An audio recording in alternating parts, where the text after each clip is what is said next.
تو کل مولانا ہم نے حروف مشبہ بالفعل کی بحث شروع کی تھی. میں نے بتلایا تھا ان حروف کو فعل کے مشابہ کیوں کہا جاتا ہے, مشبہ بالفعل کیوں کہا جاتا ہے. اس لیے کہ ان کی مشابہت ہے فعل کے ساتھ لفظاً بھی اور معناً بھی. لفظاً اس طرح مشابہت ہے مولانا کہ جس طرح فعل کا آخر مبنی علی الفتح ہوتا ہے, ان حروف کا آخر بھی مبنی علی الفتح ہے.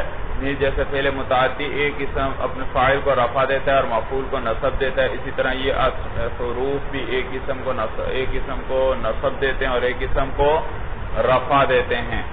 اور جیسے فعل ثلاثی, رباعی اور خماسی ہوتا ہے, اسی طرح یہ حروف بھی ثلاثی, رباعی اور خماسی ہیں. اور معنن بھی مشابہت ہے اس لیے کہ یہ حروف فعل کا معنی ادا کرتے ہیں. ان اور انا حققت کا بمعنی حققت کے ہوتے ہیں, اور لیکن بمعنی استدرکت کے, اور کأن بمعنی شبہت کے, اور لیت بمعنی تمنیت کے, اور لعل بمعنی ترجیت کے. بھائی اور بتلایا تھا یہ حروف جملہ اسمیہ پر داخل ہوتے ہیں, اسم کو نصب دیتے ہیں اور خبر کو رفع دیتے ہیں, اور کبھی کبھار ان کے ساتھ مائع کافہ بھی مل جاتا ہے, اور اس صورت میں پھر یہ مولانا جملہ اسمیہ پر بھی داخل ہوتے ہیں اور فعل پر بھی داخل ہوتے ہیں مولانا. تو اور پھر جب یہ ماکافہ ان کے ساتھ مل جائے تو یہ حروف جو ہیں حصر اور تاکید کا فائدہ دیتے ہیں. اس کے بعد بتلایا تھا کہ انا جو ہے وہ جملے کے معنی میں تبدیلی پیدا نہیں کرتا, صرف اس کے اندر تاکید پیدا کر دیتا ہے, جبکہ انا جو ہے جملے کے معنی کو کس میں حکم میں کر دیتا ہے, مفرد کے حکم میں کر دیتا ہے. اور اس کا طریقہ کیا تھا مولانا کہ خبر کے مصدر کو نکال کر اس کی اضافت کر دیں, کس کی طرف, انا کے اسم کی طرف. بھائی تو مفرد کے یعنی اس پر وہ کلام مفید نہیں رہتا, اس پر سکوت کرنا صحیح نہیں ہوتا. اس کے بعد بتلایا تھا تو جو جملے کے مواقع ہیں وہاں پر انا آئے گا, اور جو مفرد کے مواقع ہیں وہاں پر انا آئے گا. تو کلام کی ابتدا میں انا آئے گا, قال کے بعد انا آئے گا مولانا. موصول کا صلہ ہے تو وہاں پر کیا آئے گا, یہ موصول کے بعد انا آئے گا. اور اسی طرح جب خبر میں لام آئے تو پھر بھی کیا آئے گا, انا آئے گا. بھائی انا آئے گا. بھائی سامنے آ جاؤ, بھائی آدھے ادھر ہو, آدھے ادھر ہو, تم ادھر موڑو.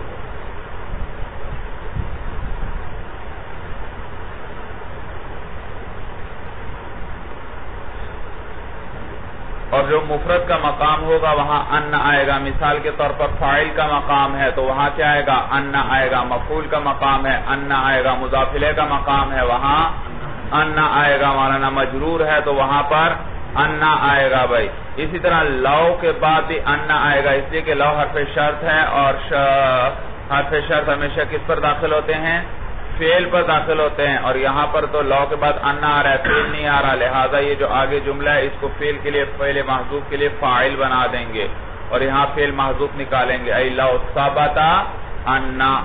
اور اس طرح لولا کے بعد بھی مولانا ان آئے گا, اس لیے کہ لولا کے بعد مبتدا آیا کرتا ہے, اور مبتدا کیا ہوتا ہے, مفرد ہوتا ہے. تو لہذا یہاں انا نہیں پڑھیں گے بلکہ کیا پڑھیں گے, انا پڑھیں گے. تو یہ لولا امتناعیہ ہے, اور اس کے بعد مبتدا آتا ہے جس کی خبر کا حذف کرنا واجب ہوتا ہے. اس کے بعد بتلایا تھا مولانا کہ یہ جو انا ہے, یہ جو انا ہے, انا لفظاً بھی موجود, معنن بھی موجود. لفظاً اس طرح موجود کہ مولانا ایک کو نصب دے رہا ہے اور ایک کو رفع دے رہا ہے, تو لفظوں کے اعتبار سے بھی اس کا وجود ہے. اور معنن بھی موجود ہے کہ معنی میں اثر کر رہا ہے مولانا, جملے کو یہ کس کے حکم میں کر دیتا ہے, مفرد کے. جبکہ انا من وجہ موجود ہے, من وجہ معدوم ہے. لفظوں کے اعتبار سے موجود کیونکہ نصب دے رہا ہے مولانا, رفع دے رہا ہے. اور معنی کے اعتبار سے مولانا یہ معدوم ہے, اس لیے کہ جملے کے معنی میں کوئی تبدیلی نہیں آ رہی, صرف جملے میں کیا پیدا کرتا ہے, تاکید پیدا کرتا ہے. تو جیسے پہلے جملہ تھا اب بھی جملہ ہے مولانا, تو یہاں پر کوئی تبدیلی نہیں آئی. اور تو انا کیا ہے, لفظاً بھی موجود اور معنن بھی, جبکہ انا من وجہ موجود اور من وجہ غیر معدوم. تو لہذا اس میں انا کے اسم کے لفظوں پر بھی عطف جائز ہے اور اس کے محل پر بھی عطف جائز ہے, کیونکہ من وجہ موجود تو وجود کے اعتبار سے جب ہم عطف کریں گے تو کیا پڑھیں گے, نصاب. اور من وجہ یہ معدوم تو اس اعتبار سے کیا پڑھیں گے مولانا, عطف. معطوف میں رفع پڑھیں گے بھائی. لیکن میں نے بتلایا تھا اس کے اندر شرط یہ ہے کہ انا کی خبر لفظاً یا تقدیراً پہلے گزر چکی ہو، پھر رفع کے ساتھ آپ کیا کر سکتے ہیں؟ عطف کر سکتے ہیں. اس لیے کہ اگر آپ انا کی خبر پہلے نہیں گزری اور آپ عطف رفع کے ساتھ کرتے ہیں تو آگے خبر آئے گی اور اس خبر کے اندر عامل انا بھی بن جائے گا اور ابتدا بھی بن جائے گی اور ایک ہی معمول کے اندر دو عامل آ جائیں، ایسا جائز نہیں ہے مولانا. اس کے بعد بتلایا تھا کہ انا کی خبر پر کبھی لام داخل ہوتا ہے اور انا اور انا جو ہیں ان کو کبھی مخفف بھی بناتے ہیں، تو اس کو پھر کیا کہتے ہیں؟ مخففہ من المثقلہ. اور اس کے بعد بتلایا تھا کہ جب یہ انا مخففہ من المثقلہ ہو تو اس کی خبر کا لام کا داخل کرنا واجب ہے. اور پھر اس کے بعد یہ کبھی عمل کرے گا اور کبھی عمل نہیں کرے گا. دو مثالیں، وہ ایک میں عمل کر رہا تھا اور ایک میں عمل نہیں کر رہا تھا. اور اس کے بعد جب آپ اس کو لغو کر دیتے ہیں، عمل سے روک دیتے ہیں مولانا، تو آپ اس کا داخل ہونا افعال پر بھی جائز ہے، لیکن ایسے افعال پر اب بھی ایسے افعال پر داخل ہوگا جو خود آگے کس پر داخل ہوتے ہیں؟ اسم اور خبر پر داخل ہوتے ہیں، جیسے افعال ناقصہ اور افعال قلوب تھے مولانا. اسی طرح انا مفتوحہ بھی کبھی مخففہ ہوتا ہے اور اس صورت میں اس کا عمل واجب ہے کس کے اندر؟ ضمیر شان مقدر کے اندر، جو ہمیشہ مقدر ہوتی ہے. اور لہذا تو پھر آگے آنے والا جملہ اس کی خبر بنے گا، تو یہ جملہ اسمیہ پر بھی داخل ہو سکتا ہے اور جملہ فعلیہ، کیونکہ اس نے خبر بننا ہے اس کے لیے. اور اس صورت میں مولانا جب انا مخففہ من المثقلہ ہو تو مولانا فعل آگے آ رہا ہو تو اس فعل پر قد، سین، سوف یا حرف نفی کا لانا ضروری ہے تاکہ کچھ فاصلہ آ جائے. کیا آ جائے؟ کچھ فاصلہ آ جائے. تو یہ سین، سوف، قد اور یہ لا وغیرہ ہمیں بتلائیں گے کہ یہ ان مخففہ من المثقلہ ہے، یہ ان ناصبہ مصدریہ نہیں.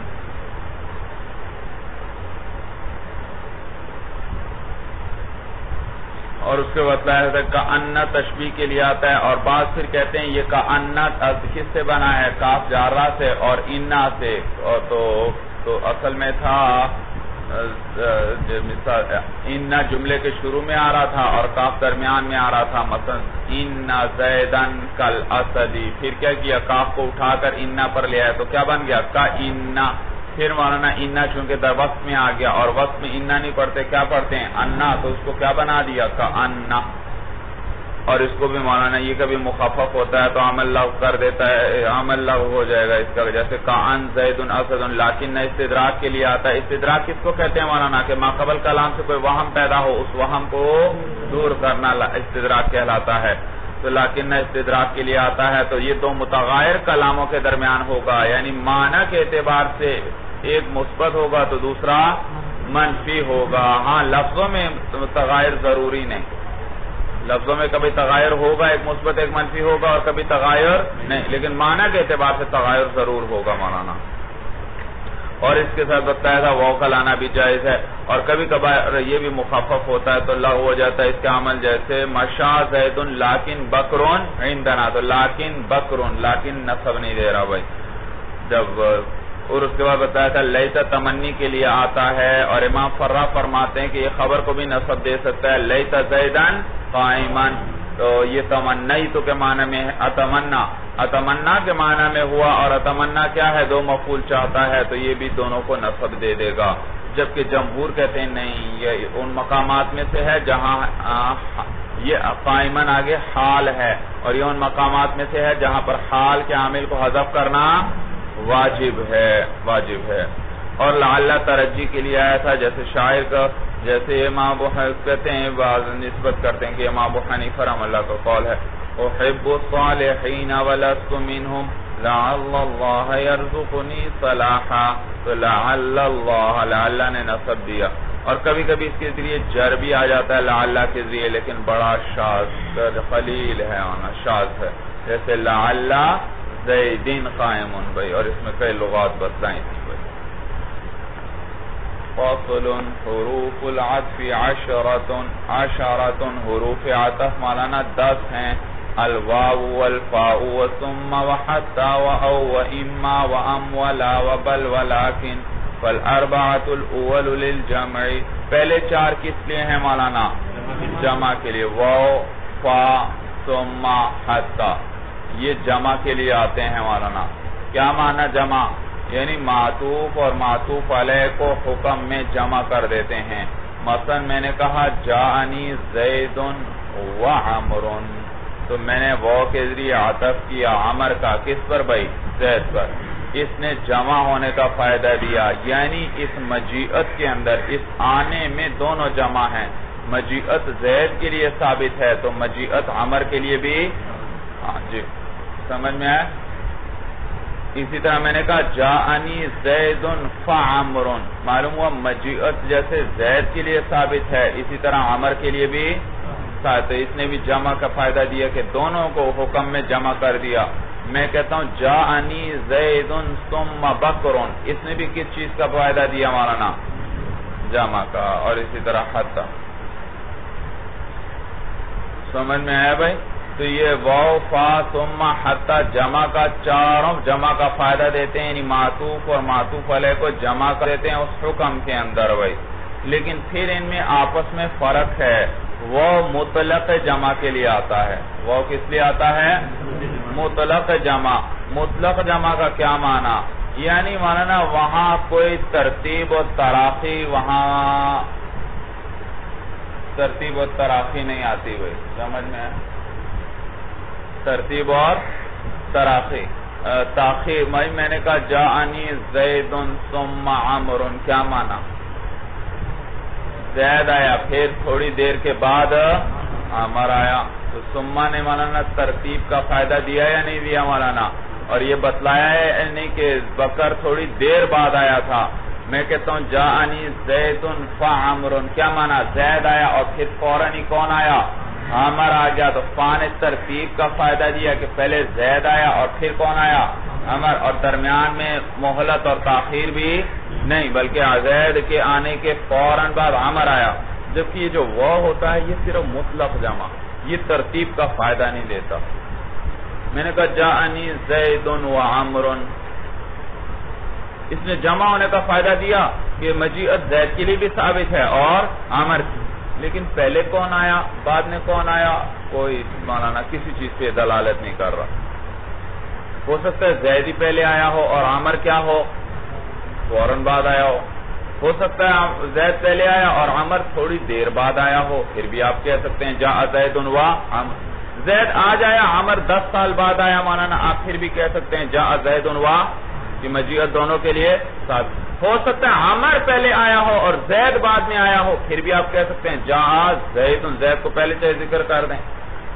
سمجھ میں آیا؟ کیونکہ یہ وہ ترتیب کا فائدہ نہیں دیتا، یہ صرف اتنا بتاتا ہے کہ یہ مجیعت جیسے زید کے لیے ثابت ہے اسی طرح عمر کے لیے بھی ثابت۔ اب چاہے دونوں اکٹھے آئے ہوں یہ صورت بھی اس میں داخل ہو گئی، دونوں الگ الگ آئے ہوں یہ صورت بھی داخل ہو گئی، زید پہلے آیا ہو عمر بعد میں آیا ہو یہ صورت بھی شامل، عمر پہلے آیا ہو زید بعد میں آیا ہو یہ بھی صورت بھی شامل، زید کے آتے ہی فوراً عمر آ گیا یہ صورت بھی شامل، زید کے آنے کے 10 سال بعد عمر آیا یہ صورت بھی۔ تو چاہے ترتیب ہو ترتیب نہ ہو مولانا، مہلت ہو مہلت نہ ہو، کہ وہ صرف اس بات سے دلالت کرتا ہے کہ یہ مجیعت دونوں کے لیے ثابت ہے۔ سمجھ میں آیا؟ تو تمام صورتوں میں آپ کہہ سکتے ہیں جاءنی زید و عمر، صورت سمجھ میں آ گئے؟ اس نے مطلق جمع ہونے کا فائدہ دیا اور مطلق جمع کا، اور کوئی ترتیب کا فائدہ نہیں، کوئی مہلت اور غیر مہلت کا فائدہ نہیں۔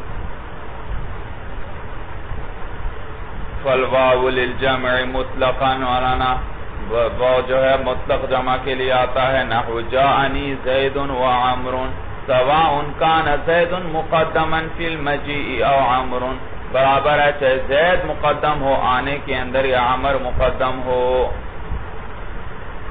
الفاء للترتیب، فا کس لیے آتی ہے؟ ہاں تو فا ترتیب کے لیے آتی ہے مولانا، بلا مہلت، بغیر کسی مہلت کے۔ میں نے کہا جاءنی زید فعمر، میرے پاس زید آیا پھر اس کے فوراً بعد کون آ گیا؟ بکر، کیا مانا؟ کتنی دیر بعد آیا؟ فوراً کیا مانا؟ زید کے داخل ہوتے ہی فوراً عمر آ گیا؟ نہیں، یہ مانا نہیں ہے مولانا۔ اور اس میں جس کو فوراً کہتے ہیں، آپ جس کو فوراً کہتے ہو بھائی وہ فوراً کہلائے گا۔ سمجھ میں آئے؟ چاہے 5 منٹ بعد آیا، آدھے گھنٹے بعد آیا، لیکن آپ کے نزدیک یہ فوراً ہی ہے، تو آپ کیا کہیں گے؟ جاء زید فعمر، کیونکہ آدھا گھنٹہ آپ کے نزدیک کوئی شمار میں نہیں تھا بھائی۔ سمجھ میں آیا؟ تو موقع محل کے مطابق دیکھیں گے، ایک کام ہے وہاں پر تاخیر بھی مولانا کیا ہے؟ تھوڑی تاخیر بھی تاخیر شمار نہیں ہوتی، تو وہاں فا لے کر آئیں گے۔ وہاں کیا لے کر آئیں گے؟ فا لے کر آئیں گے، فا لے کر آئیں گے۔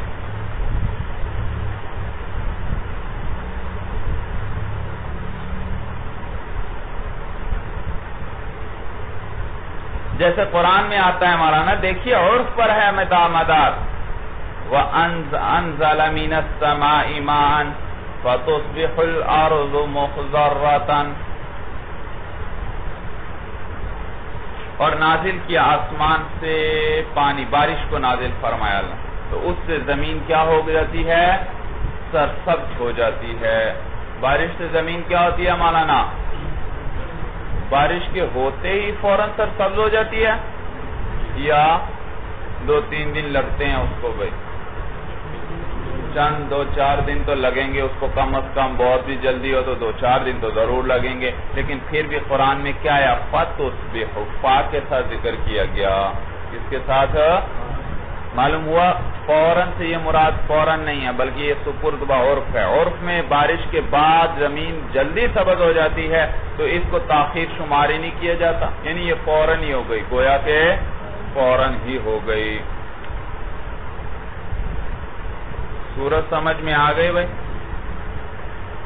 تو کہتے ہیں الفاء للترتیب بلا مہلت، فا ترتیب کے لیے آتی ہے اور بغیر مہلت کے، نحو قام زید فعمر، یہ کب کہیں گے؟ اذا کان زید متقدما، جب زید مقدم ہو قیام کے اندر، وعمر متاخرا، اور عمر متاخر ہو، بلا مہلت، لیکن بغیر کسی، آپ کے نزدیک عرف کے نزدیک بغیر مہلت ہو، چاہے درمیان میں کچھ مہلت آ بھی جائے لیکن آپ اس کو تاخیر نہیں سمجھتے، تو یہ فا لائیں۔ وَالثُّمَّ لِلتَّرْتِيبِ بِمُهْلَةٍ، اور ثم کس لیے آتا ہے؟ ترتیب کے لیے آتا ہے، بِمُهْلَةٍ، مہلت کے ساتھ، جیسے دخل زید ثم عمر، زید داخل ہوا پھر کون داخل ہوا؟ عمر داخل ہوا۔ یہ کب کہیں گے؟ اذا کان زید متقدما، جبکہ زید پہلے آیا ہو، وبینہما مہلت، اور ان دونوں کے درمیان کیا ہو؟ کچھ مہلت۔ یہ بھی کیا ہے؟ مہلت جو عرف میں مہلت شمار ہوتی ہے۔ سمجھ میں آیا بھائی؟ وہ مراد ہے بھائی۔ وَحَتَّى كَثُمَّ فِي التَّرْتِيبِ وَالْمُهْلَةِ، حتیٰ بھی ثم کی طرح ہے ترتیب اور مہلت کے اندر بھائی۔ حَتَّى كَثُمَّ، حتیٰ کس کی طرح ہے؟ اور ثم کیا ہے؟ حرف، اور اس پر کیا داخل ہو رہا ہے؟ کاف جارہ، اور کاف جارہ تو مولانا اسم پر داخل ہوتا ہے، حروف جارہ کس پہ داخل ہوتے ہیں؟ تو یہ ثم پر کیسے داخل ہوا بھائی؟ جی ہاں، یہ لفظ ثم مراد ہے، تو وہ جو ثم عبارتوں میں آتا ہے اس کا نام ہی ہم نے کیا رکھ دیا؟ ثم، تو یہ اس وقت علم ہے، کیا ہے؟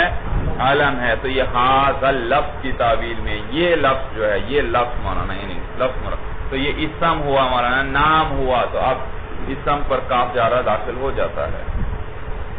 تو مولانا حتیٰ بھی ثم کی طرح ہے۔ ثم نے کس چیز؟ ترتیب اور مہلت کا فائدہ دیا تھا، حتیٰ بھی کس چیز کا فائدہ دے گا؟ ترتیب اور مہلت کا۔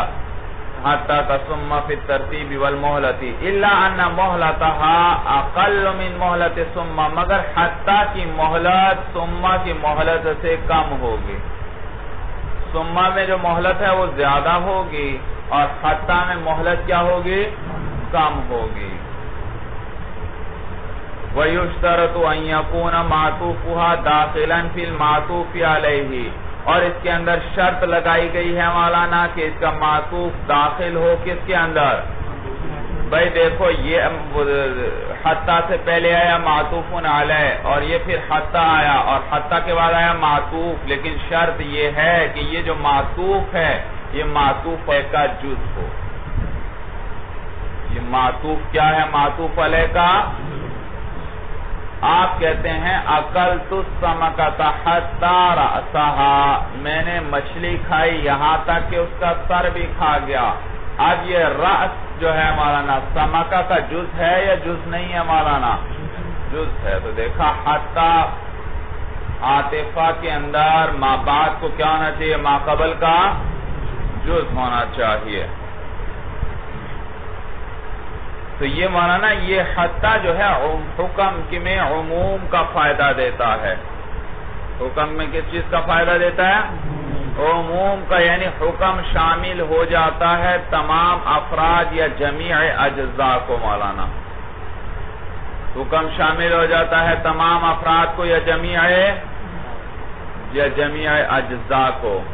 میں نے کہا اکلت السمکۃ حتی رأسها، کیا معنی؟ میں نے مچھلی کھائی یہاں تک کہ اس کا کیا معنی؟ یعنی سارے اجزاء عقل میں آ گئے یا نہیں آ گئے مولانا؟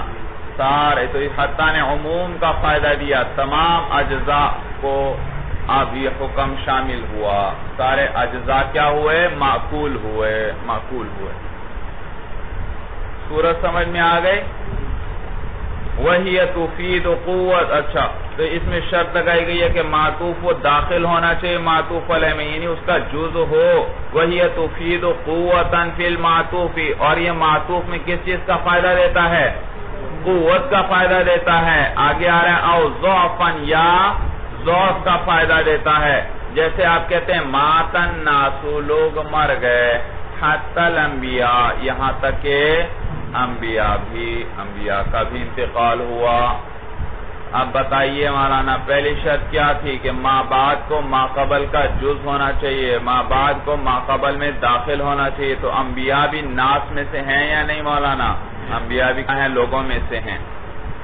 تو دیکھو قوت کا فائدہ دیا مولانا کہ عام لوگوں کا تو انتقال ہوا ہی ہوا، جو عظیم لوگ تھے مولانا انبیاء، ان کا بھی کیا ہو گیا؟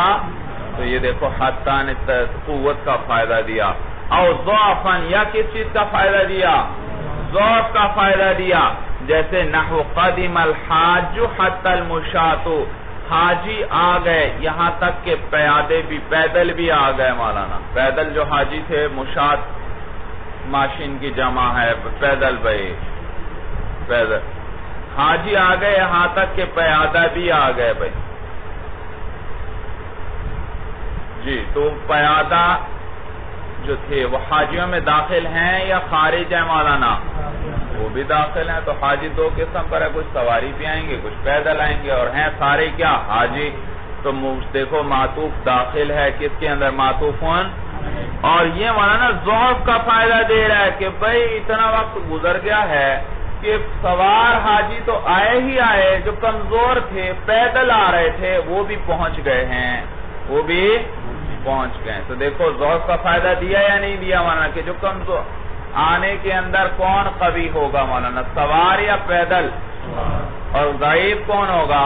پیدل۔ تو ضعف کا فائدہ دیا حتی نے کہ قوی تو پہنچے جو ضعیف تھے، کمزور تھے چلنے میں، وہ بھی کیا ہیں؟ پہنچ گئے ہیں۔ جی،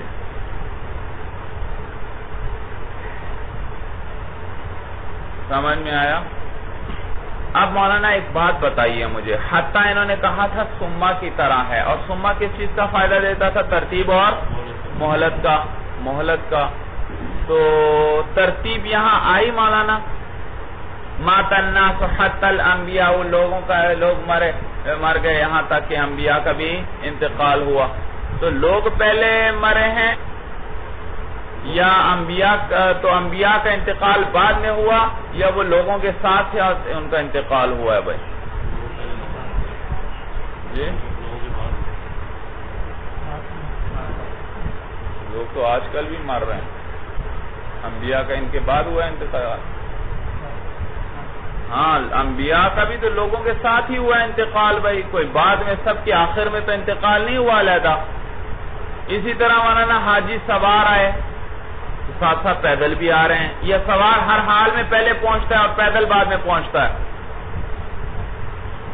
ساتھ ساتھ آتے ہیں مولانا، سوار وہاں سے چلا ہی دیر سے ہے تو وہ پہنچے گا بھی دیر سے، پیدل چلا جلدی ہے تو وہ سوار سے بھی پہلے پہنچ جائے گا۔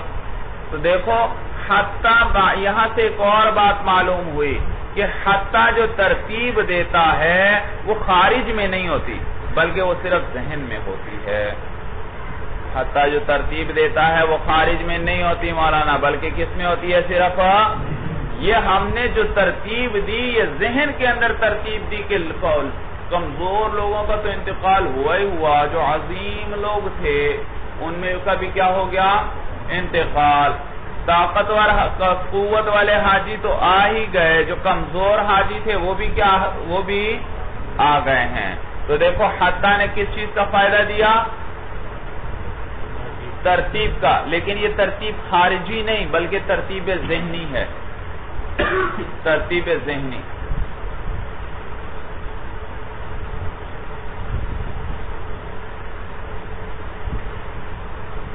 تو مولانا حتیٰ اور ثم میں دو فرق ہوئے، حتیٰ اور ثم میں دونوں ترتیب اور مہلت کے لیے آتے ہیں، لیکن حتیٰ کے اندر ما بعد کا ما قبل کا ما قبل میں داخل ہونا ضروری، یعنی معطوف کا معطوف علیہ میں داخل ہونا، یعنی اس کا اس کے افراد میں سے ہونا یا اس کے اجزاء میں سے ہونا ضروری۔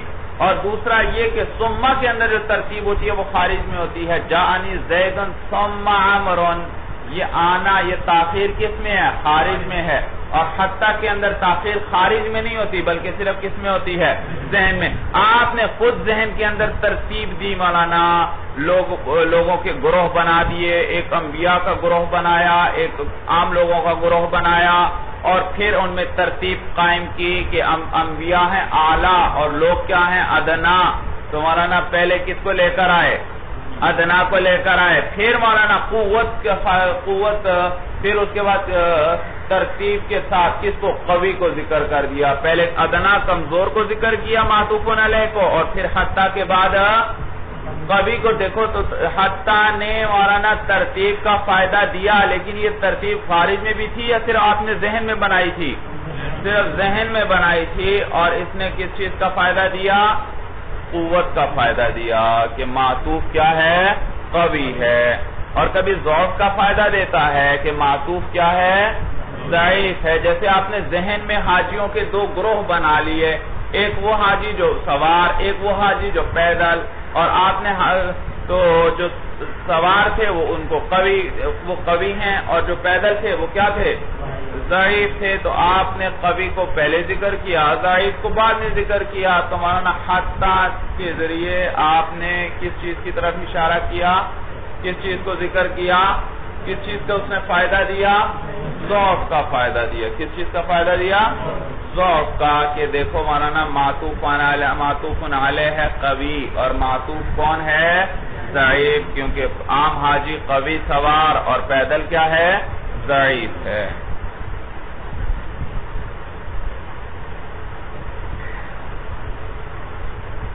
سمجھ میں آیا بھائی؟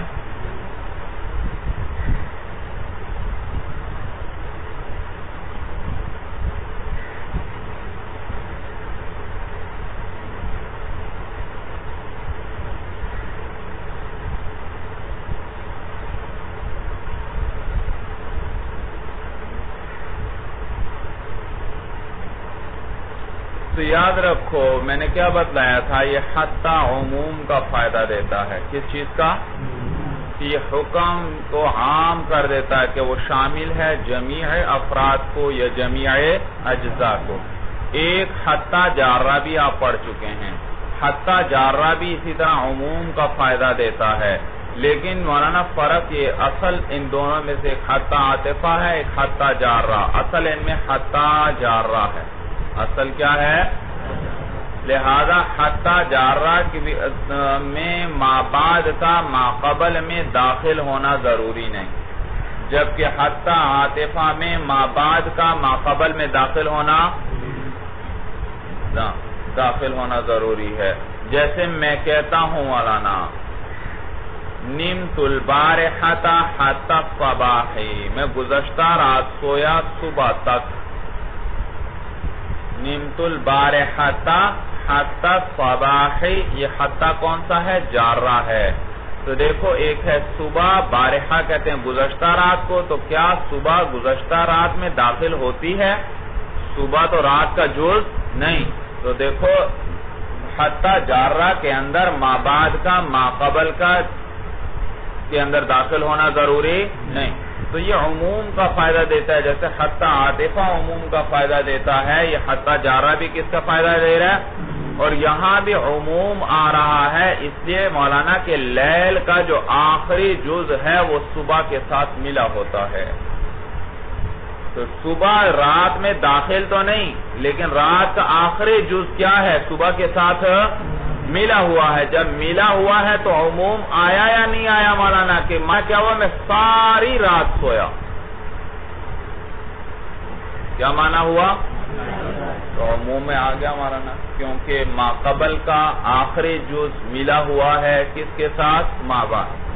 تو بس یہ یاد رکھو مولانا، حتی عاطفہ بھی عموم کا فائدہ دیتا ہے، حتی جارہ بھی عموم کا فائدہ دیتا ہے، لیکن حتی جارہ ہے اصل، تو لہذا اس میں وسعت ہے، گنجائش ہے، ما قبل کا جز ہو یا جز نہ ہو.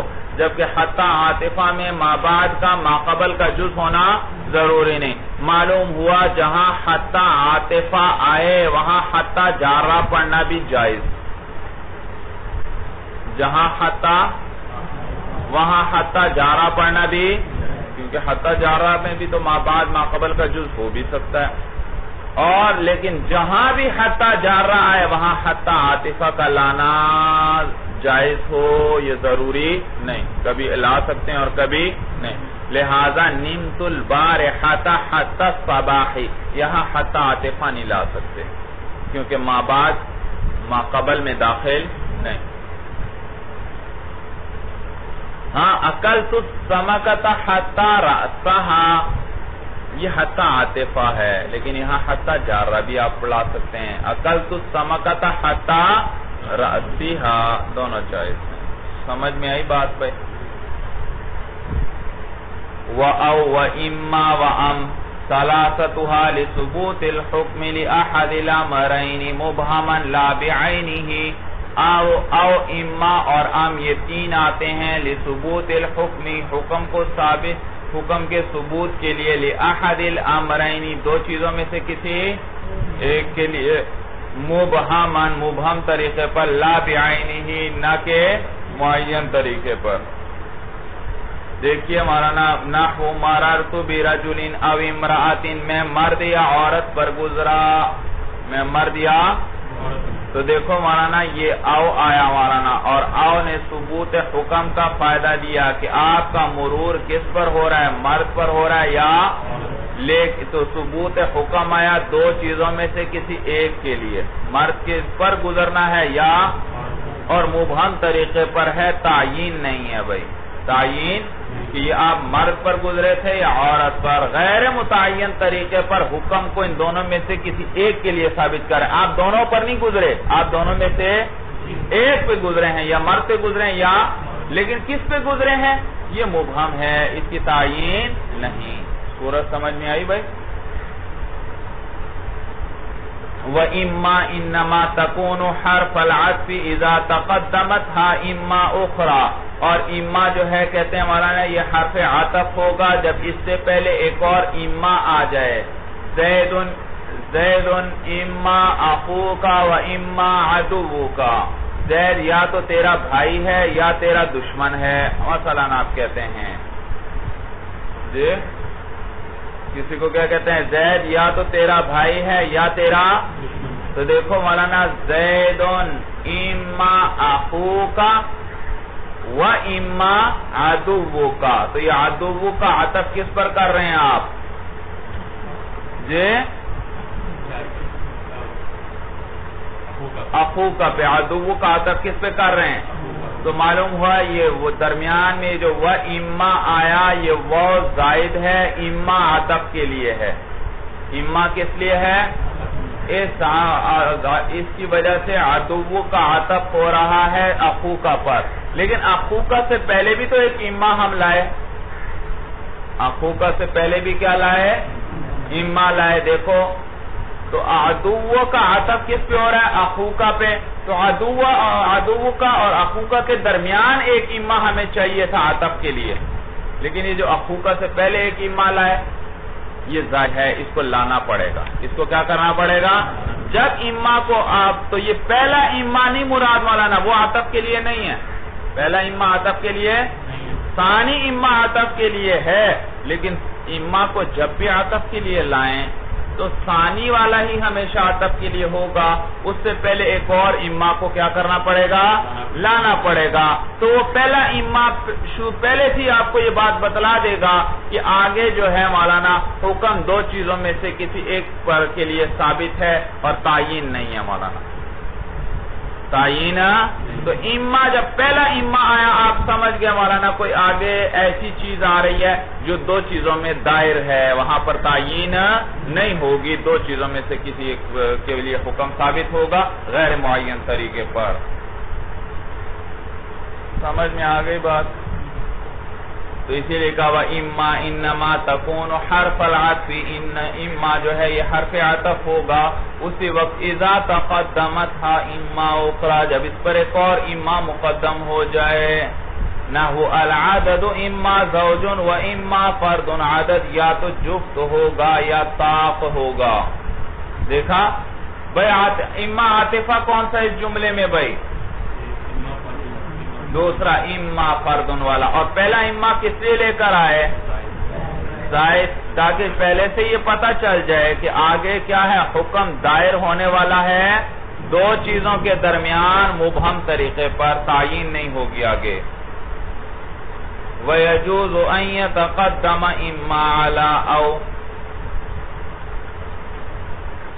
یہ وَإِمَّا میں وہ کس لیے آیا مولانا؟ یہ وَإِمَّا، اما تو عطف کے لیے ہے، یہ وہ کس لیے ہے؟ بعضوں نے کہا یہ بھی عطف کے لیے ہے. یہ بھی کس لیے ہے؟ بعض علماء نے کہا، وہ کہتے ہیں بھئی یہ اما کے ذریعے، وہ کے ذریعے اما ثانی کا عطف ہو رہا ہے اما اول پر. بعض علماء کیا کہتے ہیں؟ اما ثانی کا عطف ہو رہا ہے کس پہ؟ اما ہے. اور اما ثانی کے ذریعے ما بعد کا عطف ہو رہا ہے کس پر؟ ما قبل پر. تو وہ کے ذریعے اما کا عطف ہو رہا ہے اور اما کے ذریعے غیر کا عطف ہو رہا ہے. دونوں عطف کے لیے آئے، لیکن کہتے ہیں یہ بات درست نہیں مولانا. علماء لکھتے ہیں، علماء نحو، اس لیے کہ حرف پر حرف کا عطف کبھی نہیں کیا جاتا. اسم پر اسم کا عطف تو ہوتا ہے، فعل پر فعل کا عطف تو ہوتا ہے، لیکن کبھی حرف کا عطف حرف پر نہیں ملے گا آپ کو پورے کلام عرب کے اندر. بھائی سمجھ میں آیا؟ تو اگر اما اس واو کو عاطفہ بنائیں تو اما کا عطف اما پر لازم آئے گا، اور اما تو ہے حرف، کیونکہ کس میں سے؟ حروف عاطفہ میں سے ہے، اور حرف کا حرف پر عطف لازم آئے گا. حالانکہ پورے کلام عرب میں تو حرف کا حرف پر کہیں بھی عطف، تو لہذا وہ کہتے ہیں یہ وہ زائد ہے. وہ کیا ہے؟ زائد ہے. زائد تاکید کے لیے، تاکید کے لیے. وَيَجُوزُ أَن يَتَقَدَّمَ إِمَّا عَلَىٰ أَوْ، اور جائز ہے ماننا کہ اما مقدم ہو جائے او پر. بھئی لا واجب نہیں، او سے پہلے ایک اما آ سکتا ہے اور نہ بھی آئے تو بھی جائز ہے.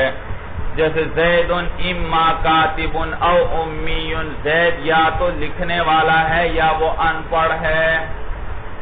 امی کس کو کہتے ہیں؟ ان پڑھ.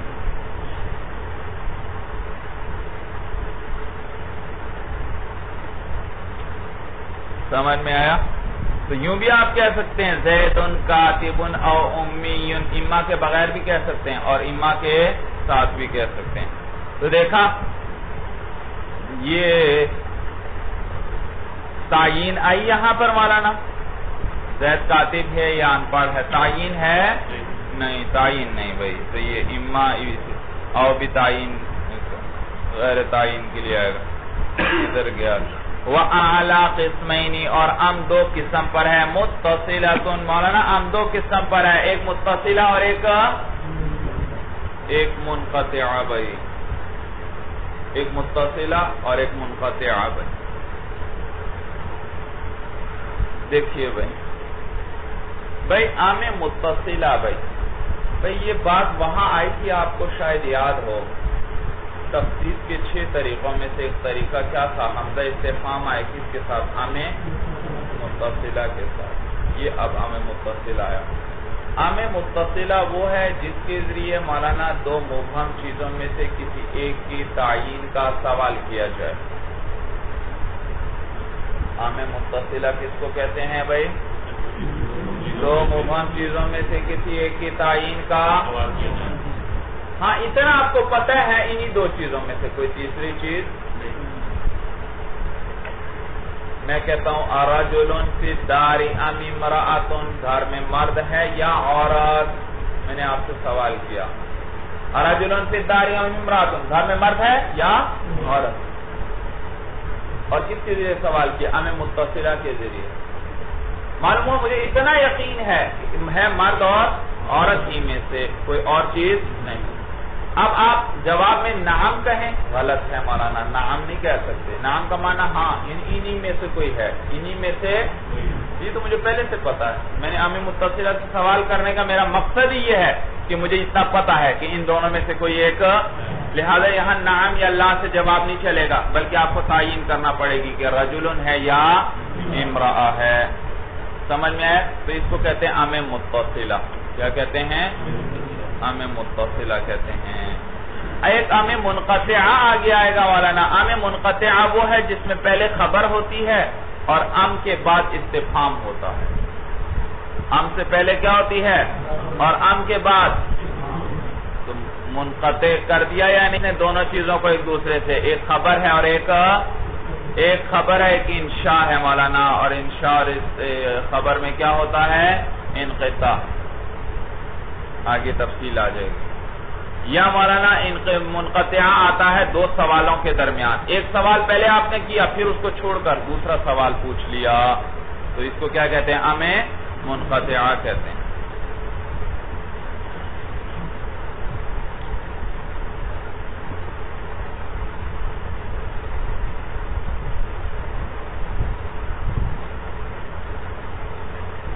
لیکن یہ مولانا ام متصلہ کے اندر 3 شرائط ہیں. کتنی شرائط ہیں؟ پہلی شرط یہ کہ شروع میں حمزہ استفہام آنا چاہیے. شرط ثانی یہ مولانا کہ جیسا کلمہ ام کے بعد آیا ہے حمزہ کے بعد بھی ویسا ہی ہو. یعنی ام کے بعد اگر اسم ہے تو حمزہ کے بعد بھی اسم ہو، ام کے بعد فعل ہے تو حمزہ کے بعد بھی فعل ہو. سمجھ میں آیا؟ اور تیسری شرط یہ ہے کہ 2 چیزوں میں سے دو چیزوں میں سے ایک چیز یقینی ہونی چاہیے. 2 چیزوں میں سے ایک کیا ہونی چاہیے؟ میں نے کہا رجل فی الدار ام امرأۃ، معلوم ہوا گھر کے اندر مرد یا عورت میں سے ایک کا ہونا یقینی ہونا چاہیے. ان میں سے ایک یقینی ہونا چاہیے. ان میں سے کیا ہے؟ یقینی ہونا چاہیے. آپ کو پتہ ہی نہیں ہے سرے سے، تو پھر ام سے سوال نہ کرو ام متصلہ سے، پھر او یا اما سے کرو. کس سے کرو؟ او یا اما سے کرو سوال. بھائی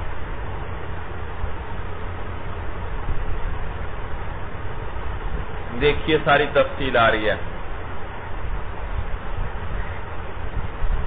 وَأَمْ عَلَىٰ قِسْمَيْنِ، ام 2 قسم پر ہے. متصلۃ، ایک متصلہ ہے، وَهِيَ مَا يُسْأَلُ بِهَا عَنْ تَعْيِينِ أَحَدِ الْأَمْرَيْنِ، وہ ہے جس کے ذریعے سوال کیا جاتا ہے 2 امروں میں سے کسی ایک کی تعیین کا.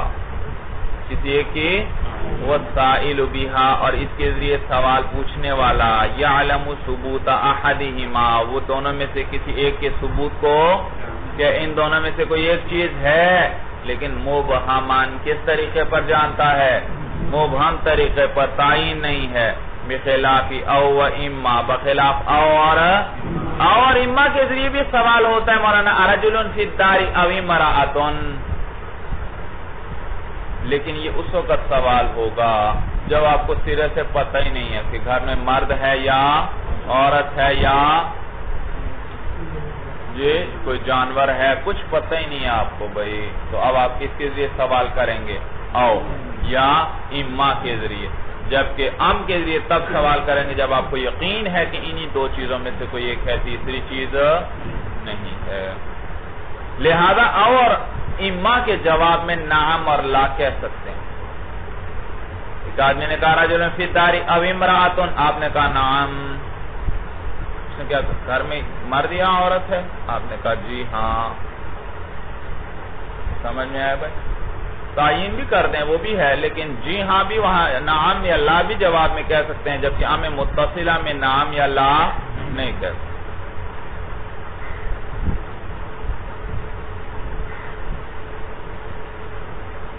بخلا بخلاف او و اما، بخلاف او اور اما کے، فإن السائل بہما، اس لیے کہ ان کے ذریعے سوال کرنے والا، ان دونوں کے ذریعے سوال کرنے والا لا يعلم ثبوت احدہما اصلا، وہ دونوں میں سے کسی ایک کے ثبوت کو جانتا ہی نہیں اصلا، یعنی سرے سے اس کو کچھ پتہ ہی نہیں ہے، قطعی طور پر کچھ نہیں جانتا.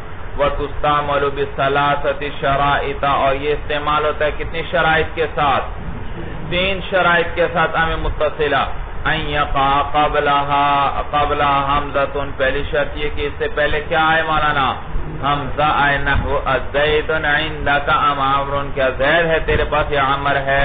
والثانی، دوسری شرط یہ ہے مولانا ان یلیھا لفظ، کہ اس کے ساتھ بھی ایسا لفظ ملا ہو مثل ما یلی الحمزہ، جو کہ کس سے ملا ہوا ہے؟ حمزہ سے.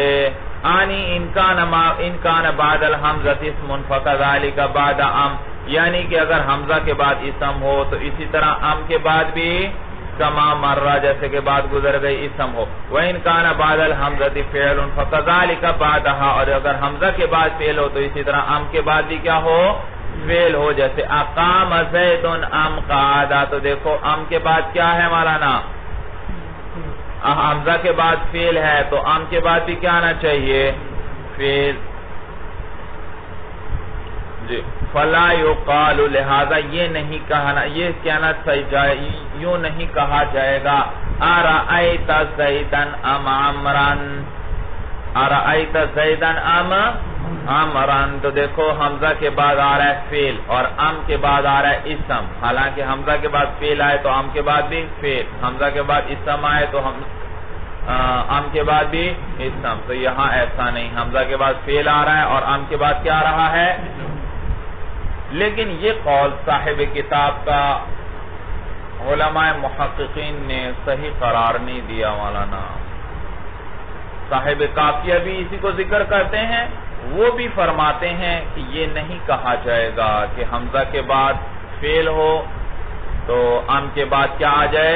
اسم آ جائے، یعنی جو چیز حمزہ کے بعد ہے وہی ام کے بعد نہ آئے، تو یہ کہنا جائز نہیں. لیکن علماء فرماتے ہیں یہ قول صاحب قافیہ کا صحیح نہیں. حق امام سیبویہ کے ساتھ ہے اس مسئلے میں، اور امام سیبویہ نے ذکر کیا ہے کہ اس طرح کہنا بھی فصیح ہے، اس طرح کہنا بھی فصیح ہے مولانا. بہترین زبردست کلام ہے، صحیح ہے، کوئی غلطی نہیں ہے. چہ جائے کہ ناجائز ہو، کہنا ہی جائز نہ ہو. بھائی جائز نہ ہونا تو بڑی دور کی بات ہے، یہ تو کمزور کلام بھی نہیں ہے بلکہ کیا ہے؟ بڑا فصیح کلام ہے. ہاں اگر شرط کے مطابق ہو پھر افصح ہے، ابھی بھی فصیح ہے، لیکن شرط کے مطابق ہو، یعنی حمزہ کے بعد فعل آیا ہے تو ام کے بعد بھی فعل آ جائے پھر افصح ہے. سمجھ میں آیا؟ ہاں تو دونوں فصیح ہیں، چاہے مولانا حمزہ کے بعد فعل آیا ہے تو ام کے بعد بھی فعل آ جائے، حمزہ کے بعد اسم آیا تو ام کے بعد بھی، یہ بھی فصیح کلام. اور اگر ایک کے بعد فعل آیا اور دوسرے کے بعد اسم آ جائے تو یہ بھی فصیح. لیکن فصاحت کس کی زیادہ ہے؟ جس میں ایک جیسا کلمہ ہے، جس میں کیا ہو؟ حمزہ کے بعد فعل ہے تو ام کے بعد بھی کیا ہے؟ تو دونوں فصیح ہیں، لیکن فصاحت کس کی زیادہ ہے؟ جو شرط کے مطابق ہو، تیسری شرط کے وہ افصح ہوگا. یہ بھی فصیح ہے. لہذا صاحب کتاب کی بات درست نہیں کہ یوں نہیں کہا جائے گا، یوں بھی کہہ سکتے ہیں، اور یہ فصیح بھی ہے. والثالث، اور تیسری شرط یہ ہے ان یکون احد الامرین المستویین محققا، کہ دو برابر چیزوں میں سے کوئی ایک چیز محققا یقینی ہونی چاہیے. کیا ہونی چاہیے؟ یقینی ہونی چاہیے. بھئی آپ نے سوال کیا رجل فی الدار ام امرأۃ، رجل یا امرأہ کا گھر میں ہونا یقینی ہونا چاہیے. تو دونوں چیزوں میں سے ایک کا ہونا یقینی ہو. وَإِنَّمَا يَكُونُ الْإِسْتِفْهَامُ عَنِ التَّعْيِينِ، اور استفہام تو تعیین ہی کے بارے میں ہو. بس پتہ آپ کو پہلے سے یقینی دو میں سے کوئی ایک ہے، آپ صرف تعیین پوچھ رہے ہیں. فَلِذَالِكَ، اسی وجہ سے يَجِبُ واجب ہے أَن يَكُونَ جَوَابُ أَمْ بِالتَّعْيِينِ، کہ ام کا جواب کس کے ساتھ ہو؟ تعیین کے ساتھ ہو. دون نعم او لا، نہ کہ نعم یا لا سے. فَإِذَا قِيلَ، جب کہا جائے أَزَيْدٌ عِنْدَكَ أَمْ عَمْرٌ، کیا زید ہے آپ کے پاس یا عمر ہے؟ فَجَوَابُهُ بِتَعْيِينِ أَحَدِهِمَا، تو جواب ان دونوں میں سے کسی ایک کی تعیین کے ساتھ آئے گا. جواب کیا آئے گا؟ ان دونوں کی تعیین کے ساتھ آئے گا. اما اذا سئل بأو وإما فجوابه نعم او لا، ہاں جب سوال پوچھا جائے او یا اما کے ساتھ تو اس کا جواب نعم یا لا ہو سکتا ہے. ومنقطع، دوسرا ام منقطعہ ہے بھئی. وہی ما تکون بمعنی بل مع الحمزہ، اور یہ کس معنی میں ہوتا ہے؟ بل مع الحمزہ کے.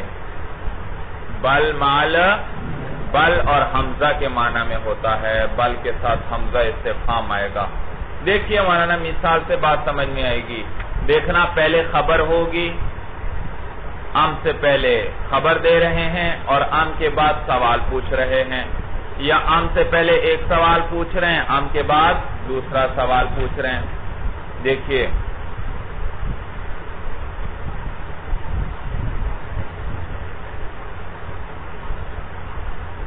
تو اس کو منقطع اس لیے کہتے ہیں مولانا کہ ما بعد ما قبل سے منقطع ہوتا ہے. کیا ہوتا ہے؟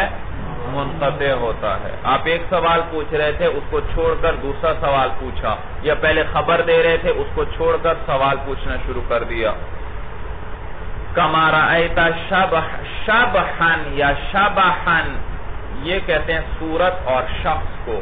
جیسے کہ آپ نے ایک صورت دیکھی من بعید، دور سے. آپ نے دور سے ایک صورت دیکھی، مولانا کوئی حرکت کرتی ہوئی چیز آ رہی ہے. قلتا، آپ نے اپنے ساتھیوں سے کہا انہا لإبل، یقیناً یہ اونٹ ہے بھئی. یقیناً یہ کیا ہے؟ اونٹ ہے. جملہ اسمیہ لے کر آئے، انہا لے کر آئے، لام لے کر آئے، تاکیدات ساری جمع کر دیں. یقیناً یہ کیا ہے؟ اونٹ ہے. علی سبیل، آپ نے کہا انہا لإبل علی سبیل القطع، قطعی طور پر کہا، یقین سے کہا. ثم حصل لک شک، پھر جب وہ ذرا قریب آئی آپ کو شک ہوا کہ میری نظر تو شاید کمزور ہو گئی ہے، یہ تو کوئی اور چیز لگ رہی ہے. تو پھر آپ کو شک ہوا انہا شاۃ، یہ تو کوئی بھیڑ بکری ہے. یہ تو کوئی شاۃ مولانا بھیڑ بکری دونوں کے لیے آتا ہے، سمجھ میں ہے. صرف بکری کا اس سے ترجمہ صحیح نہیں ہے بھائی. بھیڑ بکری میں دونوں میں سے چاہے مذکر ہو مؤنث ہو سب پہ اطلاق ہوتا ہے. تو آپ کو یہ شک ہوا کہ یہ شاید یہ تو بکری ہے شاید. فقلتا، تو آپ نے کہا ام ہی شاۃ، ام ہی، پہلے کیا کہا تھا؟ انہا لإبل، پھر آپ نے کہا ام ہی شاۃ، کیا یہ بکری ہے؟ یہ استفہام ہے مولانا. یہ ثانی کیا ہے؟ تو تقصد الاعراض عن الاخبار الاولی، آپ ارادہ کرتے ہیں، اعراض کرنا چاہتے ہیں اخبار اول سے. پہلی خبر جو آپ نے دی اس سے کیا کرنا چاہتے ہیں؟ اعراض کرتے ہیں اس سے. والاستئناف بسؤال آخر، اور ابتدا کرتے ہیں دوسرے سوال کے ساتھ. پہلے خبر دی تھی اور اب کیا کرتے ہیں؟ دوسرے سوال کے ساتھ ابتدا کرتے ہیں. معنی ہو، اور معنی اس کا ہے بل ہی شاۃ، بل ہی شاۃ ہونا چاہیے مولانا. بل ہی شاۃ یعنی بل ہی شاۃ، یا حمزہ استفہام ہونا چاہیے، یا مراد ہے یہاں پر محذوف معنی. بلکہ کیا یہ بکری ہے؟ یہ وہی معنی کر رہے ہیں مولانا. آپ نے کیا کہا تھا؟ انہا لإبل، بعد میں کیا کہا؟ ام ہی شاۃ، اور یہ ام کس منقطع ہے، اور ام منقطع کس کے معنی میں ہوتا ہے؟ بل اور حمزہ کے معنی میں. تو ام کو ہٹا کر بل اور حمزہ لے آؤ. بل ہی شاۃ، بلکہ کیا یہ بکری ہے؟ تو پہلے خبر دے رہے تھے، اب خود بھی سوال پوچھنے لگے. اب آپ کو بھی اب یقین آ رہا کیا یہ بکری ہے؟ بلکہ کیا یہ بکری ہے؟ صورت سمجھ میں آئی بھائی؟ تو عام متصلہ کے اندر دونوں جزوں کا آپس میں ماقبل مابعد میں اتصال تھا، یہاں دونوں میں انقطاع ہے، ماقبل میں خبر ہے تو مابعد میں سوال، تو یا کبھی ماقبل میں بھی سوال ہوتا ہے لیکن پھر اس کو سوال کو آپ چھوڑ کر اعراض کرتے ہیں اور ایک نیا سوال کرتے ہیں، دونوں صورتوں میں انقطاع آ جاتا ہے۔ سب کو سمجھ میں آ گیا بھائی؟ وَعَلَمْ جان لے تو أَنَّ أَمِ الْمُنْقَطِعَةَ لَا تُسْتَعْمَلُ إِلَّا فِي الْخَبَرِ كَمَا مَرَّ کہ ام منقطعہ نہیں استعمال ہوتا مگر خبر ہی کے اندر جیسے کہ گزرا۔ پہلے کیا آئی تھی پہلے مولانا؟ ام منقطعہ سے پہلے خبر آئی تھی۔ وَفِي الْاِسْتِفْهَامِ اور کس میں استعمال ہوتا ہے؟ استفہام میں بھی، یعنی پہلے ایک سوال ہوگا اس کے بعد دوسرا سوال۔ نحو اعندک زید ام عمر، کیا تیرے پاس زید ہے یا عمر ہے؟ پہلے آپ نے کہا اعندک زید، کیا تیرے پاس زید ہے؟ پھر آپ نے ام منقطعہ سے سوال کیا ام عمر عندک بل اعندک عمر، بلکہ کیا آپ کے پاس کون ہے؟ تو آپ نے پہلے سوال کو چھوڑ دیا، زید کے بارے میں پوچھا تھا اس کو چھوڑ دیا، اب کس کے بارے میں پوچھنا شروع کر دیا؟ تو یہ منقطع ہے، ماقبل سے انقطاع آیا، آپ نے اسے اعراض کیا اور نیا سوال کر دیا۔ سمجھ میں آیا بھائی؟ اور یہ مثال جو صاحب کتاب نے ذکر کی مولانا، اعندک زید ام عامر عندک، یہاں عندک ایک اور ہونا چاہیے مولانا، ایک اور عندک کیا ہے؟ ہونا چاہیے، اس لیے کہ یہ ام منقطعہ ہے مولانا، اور لباب رضی وغیرہ دیگر بڑی نحو کی کتابوں میں لکھا ہے کہ ام منقطعہ کے مابعد جملہ آیا کرتا ہے، مفرد نہیں آتا۔ ام منقطعہ کے بعد کیا آیا کرتا ہے؟ جملہ آتا ہے، مفرد نہیں آتا، اور یہاں تو کیا آ رہا ہے؟ ام عامر، مفرد آ رہا ہے، تو لہذا اس کو جملہ ہونا چاہیے، اس کی خبر بھی ساتھ ذکر ہونی چاہیے۔ کیا ہونا چاہیے سوال؟ ام عامر عندک۔ سمجھ میں آیا بھائی؟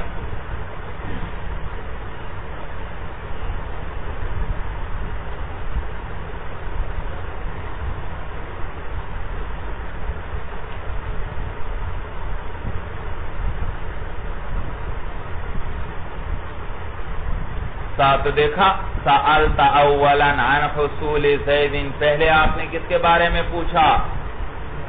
زید کے بارے میں، زید کے وجود کے بارے میں پوچھا، حصول وجود ایک معنی، زید کے حصول کے بارے میں پوچھا، زید کے وجود کے بارے میں پوچھا۔ ثم اضربت عن السؤال الاول، پھر آپ نے اعراض کیا سوال اول سے، واخذت في السؤال عن حصول عمر، اور آپ شروع ہو گئے سوال حصول عمر کے بارے میں، سوال میں شروع ہو گئے، اس کے بارے میں سوال پوچھنا شروع کر دیا۔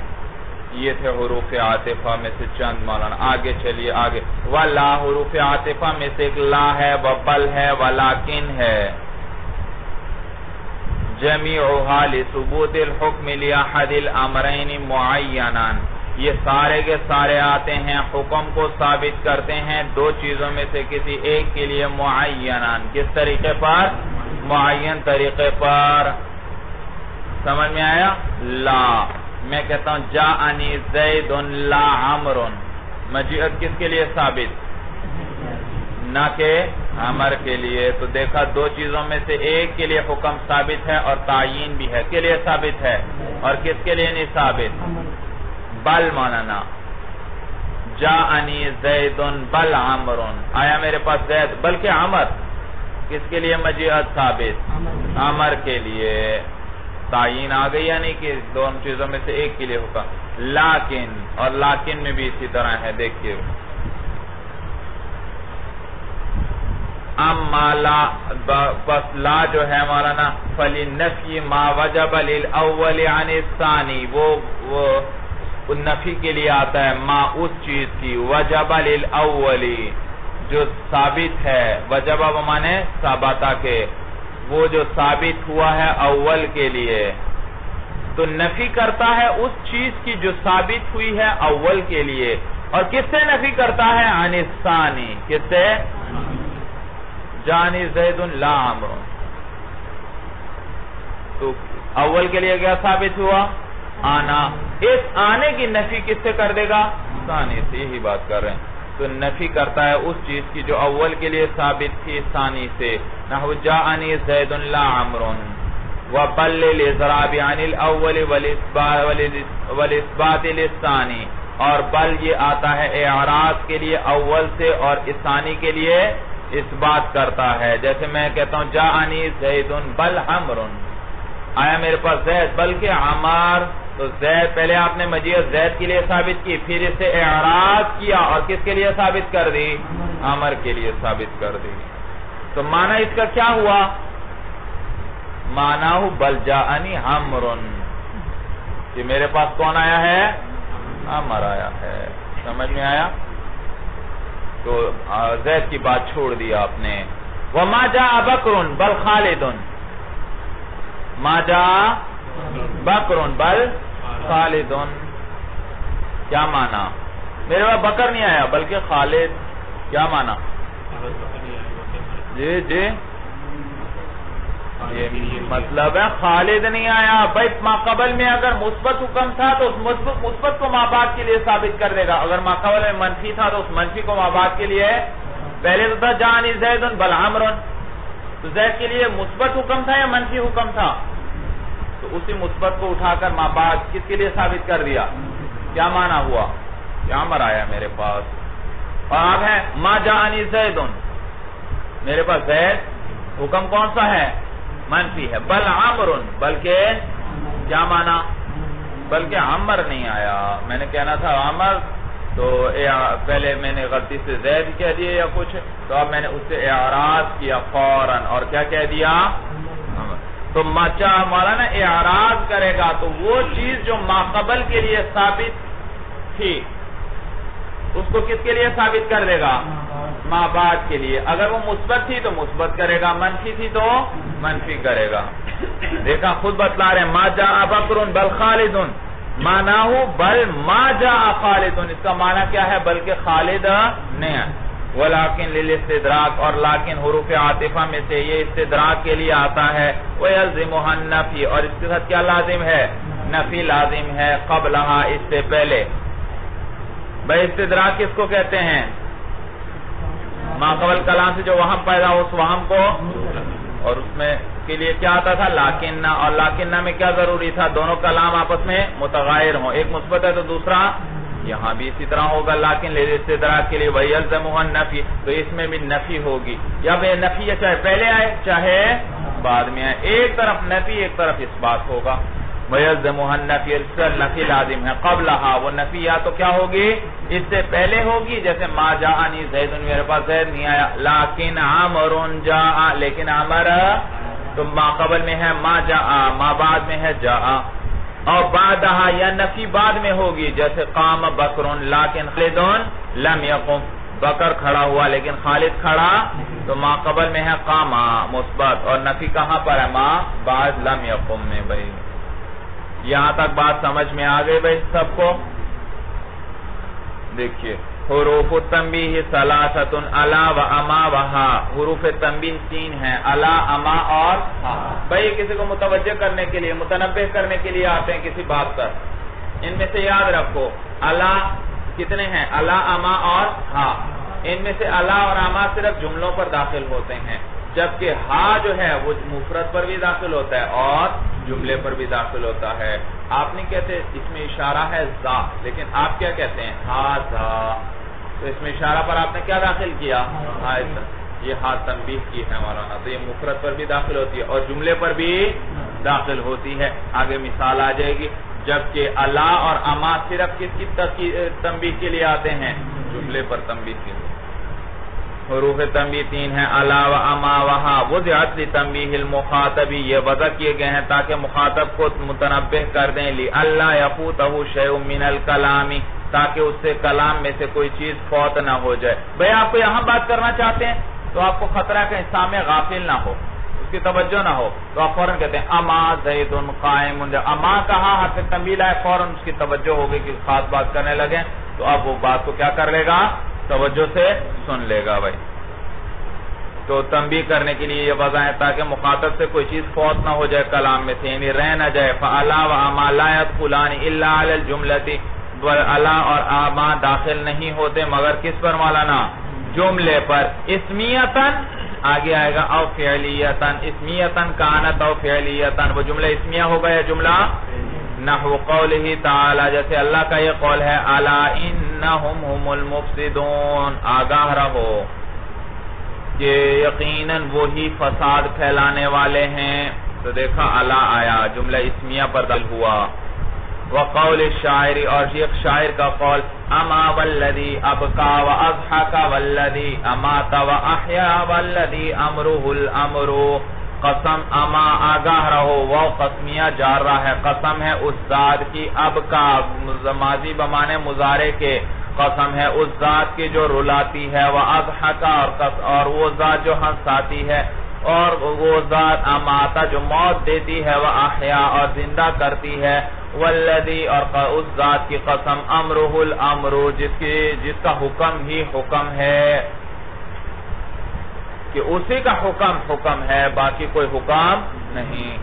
تو دیکھا یہ مثال کیا ہے؟ اما، مقام استشہاد کیا ہے؟ اما والذی، اما کس پہ داخل ہو رہا ہے مولانا؟ یہ جملے پر داخل ہو رہا ہے. او فعلیتاً، یا کیا ہوگا مولانا؟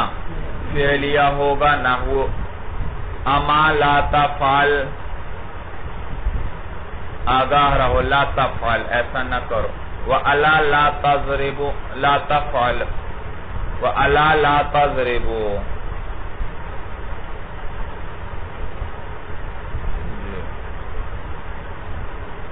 آگاہ رہو، تو پٹائی نہیں کرتا، یا لا تضرب.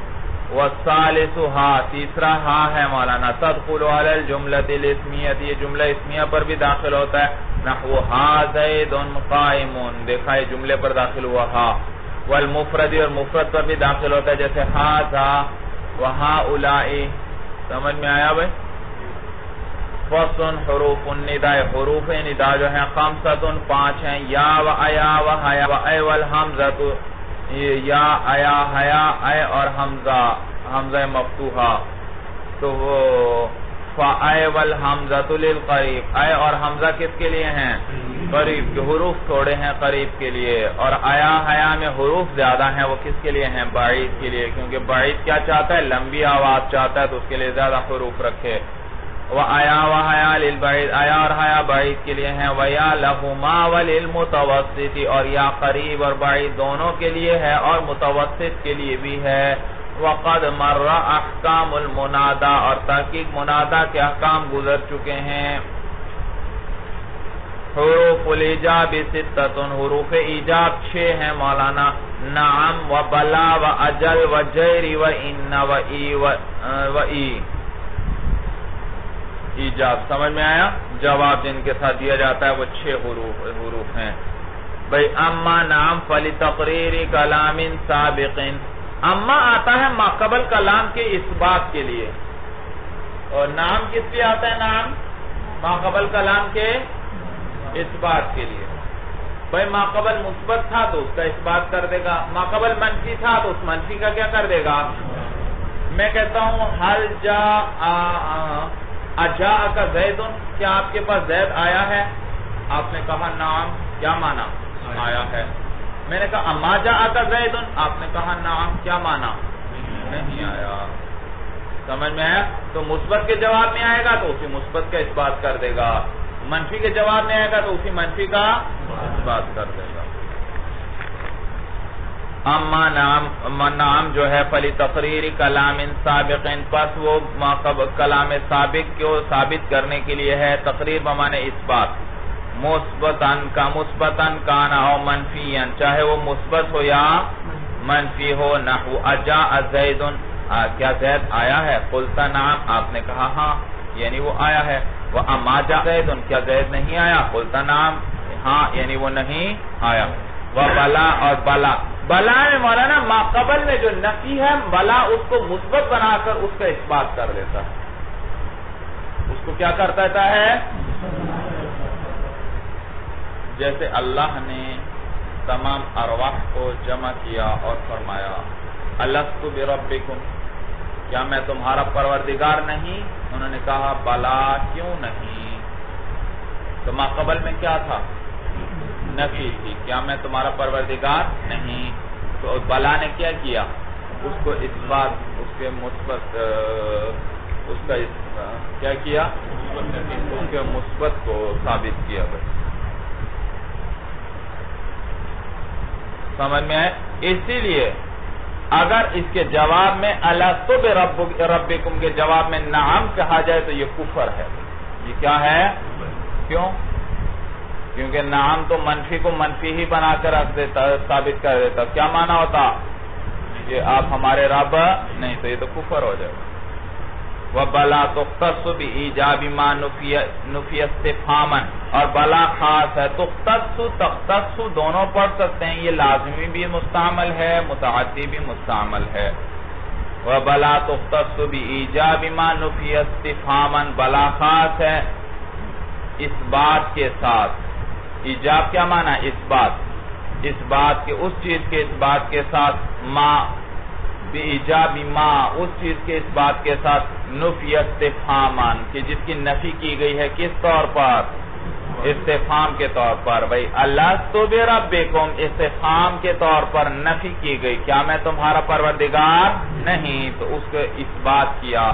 تو قولہ تعالی، اللہ فرماتے ہیں الست بربکم، کیا میں تمہارا پروردگار نہیں ہوں؟ قالوا بلا، انہوں نے کہا کیوں نہیں؟ او خبرن، یا کیا ہو مولانا؟ خبر ہو مولانا، تو اس کو بھی بات کر دے گا بلا۔ کہا کما یقال، جیسے کہا جائے لم یقم زید، زید کھڑا نہیں ہوا، قلتا بلا، آپ نے کہا کیوں نہیں؟ کیا معنی؟ یعنی کھڑا ہوا ہے، ای قد قام، یعنی کھڑا ہوا ہے۔ وَإِي لِلْإِثْبَاتِ بَعْدَ الْإِسْتِفْهَامِ، اور ای بھی جواب دیا جاتا ہے، لیکن یہ اس بات کے لیے آئے گا کس کے بعد؟ آپ سے کس نے کہا اجاءک زید، آپ جواب میں کہیں گے ای، لیکن یہ ای یاد رکھیں اکیلا نہیں آئے گا، ساتھ قسم بھی لانا پڑے گی۔ آپ کس نے کہا اجاءک زید، آپ نے کہا ای واللہ، ای واللہ، نام کے معنی میں۔ وَيَلْزَمُهَا الْقَسَمُ، اور اس کے ساتھ کیا لازم ہے؟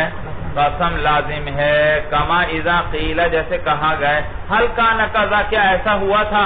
قلتا ای واللہ، آپ کہتے ہیں ہاں واللہ۔ وَأَجَلْ وَجَيْرِ وَإِنَّ، اجل جیری جیرہ دونوں طرح جائز ہیں، وَإِنَّ اور اِنَّ، لِتَصْدِيقِ الْخَبَرِ، یہ کس لیے آتے ہیں مولانا؟ تصدیق ہے۔ دیکھا ایک اور اِنَّ بھی ہوتا ہے کلام عرب میں، آج آپ کو پتہ چل گیا، جو حرف جواب ہے، حرف ایجاب ہے۔ کیا کیا جاتا ہے؟ اس کے ساتھ جواب دیا جاتا ہے۔ یہ اجل جیری اور اِنَّ کہتے ہیں لِتَصْدِيقِ الْخَبَرِ، یہ خبر کی تصدیق کے لیے آتے ہیں، خبر کے، جیسے کسی نے کہا زید آ گیا ہے، آپ نے کہا بالکل جناب، کیا کہا؟ یہ تصدیق کر دی، جی ہاں۔ اب اس نے کوئی پوچھا نہیں تھا، اس نے صرف کیا کی تھی؟ خبر دی تھی، آپ نے بھی اس کی کیا کر دی؟ تصدیق کر دی۔ کما اذا قیل، جیسے کہ آپ سے، جیسے کہ کہا جائے جاء زید، زید آ گیا، قلتا اجل او جیری او انا، آپ نے کہا اجل جیری، یا اجل کہہ دیتے ہیں یا جیری کہتے ہیں یا انا، کیا معنی؟ ای اصدقک فی ھذا الخبر، میں اس خبر میں آپ کی تصدیق کرتا ہوں۔ سمجھ میں آیا؟ تو جی جناب اس کا معنی آ جائے گا، بالکل جناب۔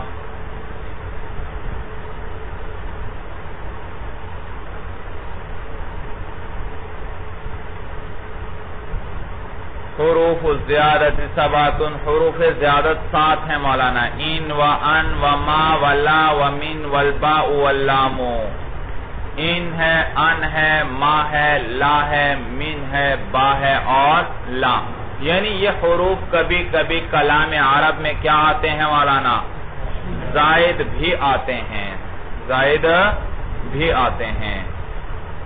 یعنی بالکل زائد بھی نہیں ہوتے، بتلایا تھا میں نے مولانا ایک حرف زائد کے یہ معنی نہیں کہ وہ بالکل ردی ہے، وہ کلام میں تاکید پیدا کرتا ہے، وہ کلام کو حسن دیتا ہے، اس کو نکال دیا جائے تو کلام میں اتنا حسن باقی نہیں رہتا۔ فَإِن تُزَادُ، پس ان جو ہے، اب یہ کون سے کہاں کہاں زائدہ آتے ہیں دیکھیے بھائی۔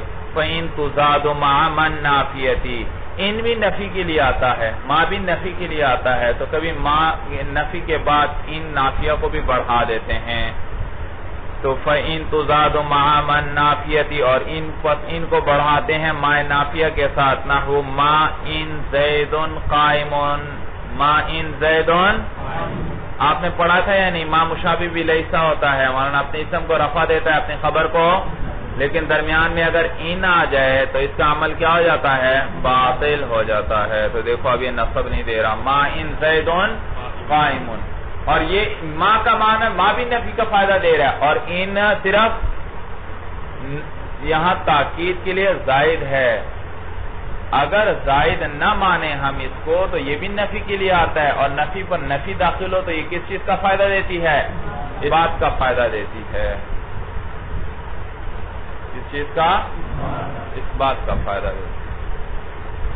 کیا مثال ہوگی اس کی مولانا؟ نفی پر نفی داخل ہو اس بات کا فائدہ دے۔ ایسا نہیں ہو سکتا کہ میں یہ کام نہ کروں، ایسا نہیں ہو سکتا کہ میں یہ کام نہ کروں۔ کیا ہوا؟ نفی پر کیا داخل ہوئی؟ نفی داخل ہوئی، کیا معنی؟ میں یہ کام ضرور کروں گا۔ تو دیکھو نفی پر نفی داخل ہوئی، اس نے کس چیز کا فائدہ دیا؟ اس بات۔ تو یہاں پر بھی اگر مانا یہ ان کو زائدہ نہ مانے تو نفی پر نفی داخل ہوگی اور کس چیز کا فائدہ دے دے گی؟ اس بات، حالانکہ اس بات تو یہاں پر مقصود نہیں، اس لیے ان کو زائدہ ماننا پڑے گا۔ وَمَعَ الْمَصْدَرِيَّةِ، اور اسی طرح مولانا ان بڑھاتے ہیں کس کے ساتھ؟ ما مصدریہ کے ساتھ بھی، جیسے انتظر ما ان یجلس الامیر، تو دیکھو ما مصدریہ کے بعد ان آئے مولانا۔ وَمَعَ لَمَّا، اور مولانا کس کے ساتھ بڑھاتے ہیں ان کو؟ لما کے ساتھ۔ لما ان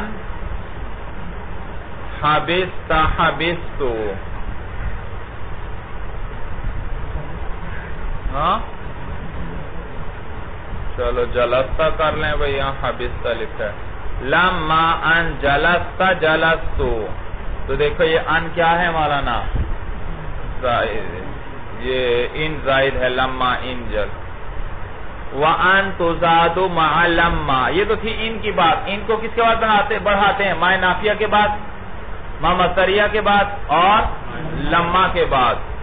وَأَن، اب ان جو ہے تُزَادُ مَعَ لَمَّا، اس کو کس کے بعد بڑھاتے ہیں؟ لما کے بعد، کا قول تعالی، جیسے اللہ کا یہ قول ہے فَلَمَّا أَن جَاءَ الْبَشِيرُ، جب خوشخبری دینے والا آیا۔ یہ ان کیا ہے مولانا؟ زائدہ ہے۔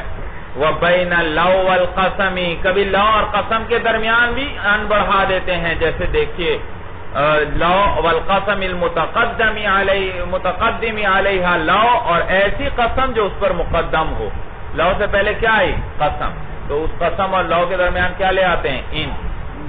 ان لے آتے ہیں، ان، جیسے واللہ ان لو قمت، یہ ان کیا ہے مولانا؟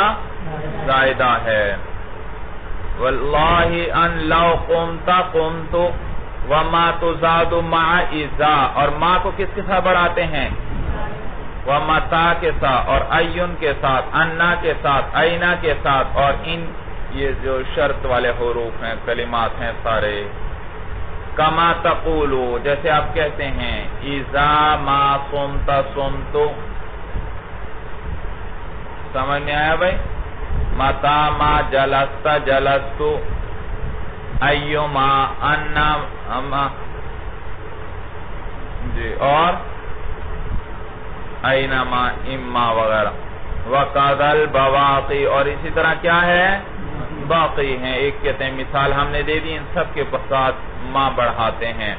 وَبَعْدَ حُرُوفِ الْجَرِّ، اور کبھی کبھی ما کو کس کے بعد بڑھاتے ہیں؟ جیسے اللہ کا یہ قول فَبِمَا رَحْمَةٍ مِّنَ اللَّهِ فَبِمَا، تو دیکھو با جارہ کے بعد ما آیا، یہ ما زائدہ ہے، آپ دیکھ نہیں رہے مولانا با ما کے آنے کے بعد بھی رحمتین کو جر دے رہا ہے، کیا کر رہا ہے؟ جر دے، معلوم ہو یہ ما زائدہ ہے مولانا۔ وَعَمَّا قَلِيلٍ، دیکھا عَمَّا اصل میں کیا تھا؟ اور ضابطہ پڑا ہے حروف یرملون سے پہلے نون ساکن آ جائے تو اس کو اس حرف کی جنس سے بدل کر اس میں کیا کرتے ہیں؟ تو میم سے پہلے نون ساکن آیا تو نون کو بھی میم کر کے میم میں ادغام کیا، عَمَّا قَلِيلٍ ہوا۔ سمجھ میں آیا بھائی؟ تو دیکھو عن کے بعد ما زائدہ آیا، عَمَّا قَلِيلٍ، بہت تھوڑی دیر کے بعد لَيُصْبِحُنَّ نَادِمِينَ، وہ کیا ہو جائیں گے؟ نادم ہو جائیں گے۔ وَمِمَّا خَطِئَاتِهِمْ أُغْرِقُوا، وَمِمَّا، یہ مین ما تھا، مین کے بعد کس کو زائدہ کیا؟ ما، اور اپنے غلطیوں کے سبب سے اغرقوا، وہ غرق کیے گئے، فَأُدْخِلُوا نَارًا، پس آگ میں داخل کیے گئے۔ وَزَيْدٌ صدیقی ہونا چاہیے، صدیق نہیں مولانا، صدیق تو مبالغہ فعیل مبالغے کا صیغہ ہے، بہت سچا، اس کو کیا کہتے ہیں؟ صدیق۔ اور ایک ہے دوست، اس کو کہتے ہیں صدیق، کیا کہتے ہیں؟ صدیق، تو یہ صدیقی ہونا چاہیے۔ زید صدیقی، زید میرا دوست ہے، کما ان عمرا اخی، جیسے کہ عمر میرا بھائی ہے۔ تو دیکھو کما ان، یہ کاف جارہ کے بعد کیا زائدہ کیا؟ ما، یہ زائدہ ہے۔ ولا، اور لا جو ہے مولانا تو زاد مع الواوی، اس کو بڑھاتے ہیں کس کے بعد؟ واو کے بعد، بعد النفی، کس کے بعد؟ نفی کے بعد لا لے آتے ہیں واو کے ساتھ زائدہ، جیسے آپ کہتے ہیں ما جاءنی زید، زید میرے پاس نہیں آیا، ولا عمر، اور نہ ہی یہ لا زائدہ ہے مولانا۔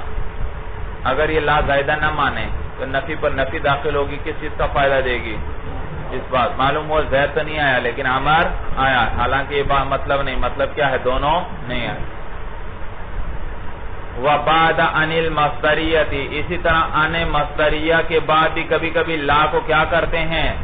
زائد لاتے ہیں، جیسے اللہ فرماتے ہیں مَا مَنَعَكَ أَلَّا تَسْجُدَ، اے مَا مَنَعَكَ أَن تَسْجُدَ، یہ لا کیا ہے؟ کس چیز نے تجھے روکا تھا سجدہ کرنے سے؟ تو یہ لا کیا ہے مولانا؟ زائد ہے، کلام میں حسن پیدا کرنے کے لیے ہے۔ وَقَبْلَ الْقَسَمِ، اسی طرح قسم سے پہلے بھی کبھی کبھی کیا کرتے ہیں مولانا؟ لا زائد لاتے ہیں، جیسے اللہ فرماتے ہیں لا اقسم بهذا البلد، میں اس شہر کی قسم کھاتا ہوں۔ سمجھ میں ہے بھائی، خالق اپنی مخلوق میں سے جس کی چاہے قسم کھا سکتا ہے، لیکن مخلوق خالق کے علاوہ کسی اور کی قسم نہیں اٹھا سکتی، تو اللہ اس شہر کی قسم اٹھا رہے ہیں بھائی، مکہ مکرمہ۔ لا اقسمو، تو یہ معنی نہیں میں قسم نہیں اٹھاتا اس شہر کی، یہ لا کیا ہے؟ زائد ہے، معنی ہے اقسمو بهذا البلد، میں قسم کھاتا ہوں اس، دیکھا با قسمیہ کے ساتھ اقسمو فعل آ گیا مولانا، تو یہ اقسمو فعل صرف با کے ساتھ لایا جا سکتا ہے، واو یا تا کے ساتھ نہیں ہے، تو یہ لا زائدہ ہے، بمعنی اقسمو، یہ اقسمو کس معنی میں ہے؟ اقسمو کے معنی میں ہے۔ سمجھ میں آیا؟ اور میں نے بتلایا تھا مولانا یہ لا کس لیے زیادہ کیا جاتا ہے؟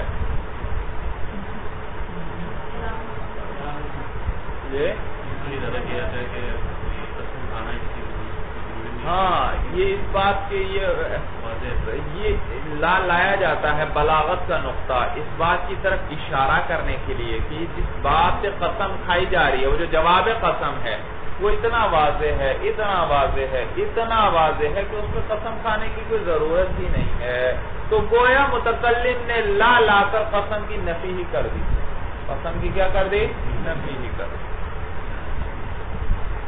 وَأَمَّا مِنْ وَالْبَاءُ وَاللَّامُ فَقَدْ مَرَّ ذِكْرُهَا فِي حُرُوفِ الْجَرِّ فَلَا نُعِيدُهَا، باقی مولانا جو مین ہے، با ہے، لام ہے، یہ بھی زائدہ آتے ہیں، اوپر ذکر نہیں ہوئے مولانا، فصل کے شروع کرتے ہی مین با اور لام بھی آئے تھے، تو کہہ رہے ہیں یہ فقد مر ذکرها فی حروف الجر، کہتے ہیں ان کی باتیں حروف جارہ کی بحث میں گزر چکی ہیں، فلا نعیدها، لہذا ہم ان کو دہرائیں گے نہیں۔ فصل حرف التفسیر، یہ فصل ہے بھائی، تفسیر کے دو حروف، تفسیر کے دو حروف ہیں مولانا، حرفان تفسیر تھا اصل میں، نون اضافت کی وجہ سے گر گیا، ای ہے و ان ہے، ایک ای ہے حرف تفسیر اور ایک ان ہے۔ فَأَيْ ای جیسے کا قولہ تعالی، جیسے اللہ فرماتے ہیں وَاسْأَلِ الْقَرْيَةَ ای اہل القریۃ، دیکھا ای کے ذریعے تفسیر کر دی کس کی؟ قریہ کی، کہ قریہ بول کر کیا مراد ہے؟ اہل قریہ، بستی سے پوچھئے، بستی سے پوچھا جاتا ہے یا بستی والوں سے پوچھا جاتا ہے؟ تو دیکھا قرآن میں آیا تھا وَاسْأَلِ الْقَرْيَةَ، مفسر تفسیر میں لکھتا ہے ای اہل القریہ، یعنی کہ اہل، یعنی قریہ بول کر کیا مراد ہے؟ اہل قریہ، یعنی یہاں مضاف محذوف ہے، تو یہ ای کے ذریعے تفسیر کی مولانا، کَأَنَّكَ تُفَسِّرُهُ أَهْلَ الْقَرْيَةِ، گویا کہ آپ قریہ اس کی تفسیر کس سے کر رہے ہیں مولانا؟ اہل قریہ کے ساتھ اس لفظ کی۔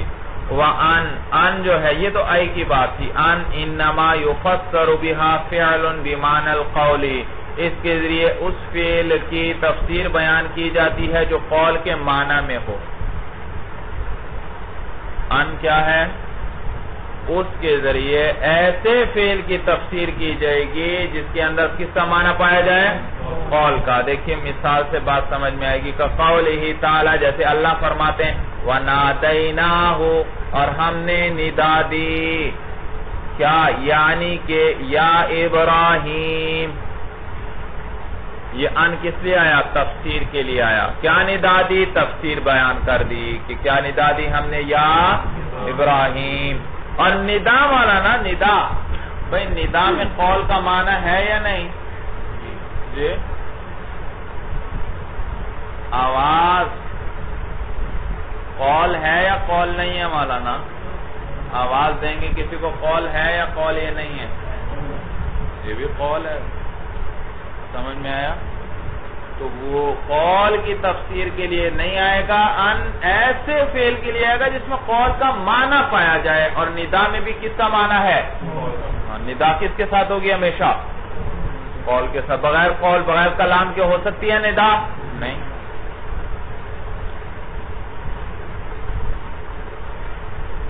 وَنَادَيْنَاهُ يَا إِبْرَاهِيمُ فَلَا يُقَالُ، بس یوں نہیں کہا جائے گا قُلْتُ لَهُ أَنِ اكْتُبْ، میں نے اس سے کہا یعنی کہ لکھ، قُلْتُ لَهُ أَنِ اكْتُبْ، تو قول کی میں نے اس سے کہا، کیا کہا؟ قول کی تفسیر کی، یعنی کہ اکتب، یعنی کہ ان تفسیر کے لے کر آئے، قول کی تفسیر کی کہ میں نے اس سے کیا کہا، لیکن یہ جائز نہیں مانا، اس لیے کہ ہم نے کیا بتایا تھا ضابطہ کہ ان ایسے فعل کی تفسیر کے لیے آئے گا جس میں قول کا معنی پایا جائے، خود قول کی تفسیر کے لیے یہ نہیں آئے گا۔ اس وہ لفظ القول، اس لیے کہ یہ تو لفظ قول ہے، لا معنی ہو اس کا معنی، ہاں قول کا معنی ہونا چاہیے، قول خود نہیں ہونا چاہیے۔ حروف المصدر، چلیے هذا هو المرام والله اعلم بحقیقت الکلام۔